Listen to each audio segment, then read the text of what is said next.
حاتم بن اسماعیل نے مہاجر بن مسمار سے حدیث بیان کی۔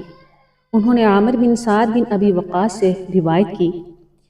کہ میں نے اپنے غلام نافع کے ہاتھ حضرت جابر بن سمرہ رضی اللہ عنہما کے پاس خط بھیجا کہ آپ مجھے کوئی ایسی حدیث لکھ بھیجیں جو آپ نے نبی کریم صلی اللہ علیہ وآلہ وسلم سے سنی ہو۔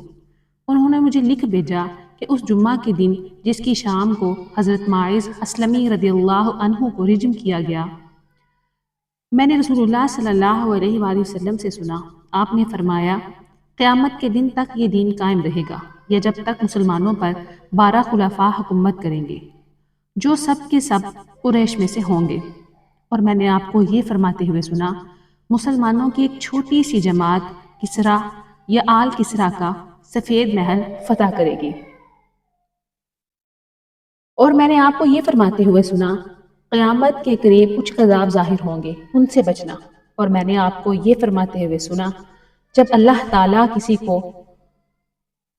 کوئی اچھی چیز دے تو اپنے اور اپنے گھر والوں سے آغاز کرے، اور میں نے آپ کو یہ فرماتے سنا میں حوض پر تمہارا پیش رو ہوں گا۔ صحیح مسلم حدیث نمبر 4711، کتاب امور حکومت کا بیان، سٹیٹس صحیح۔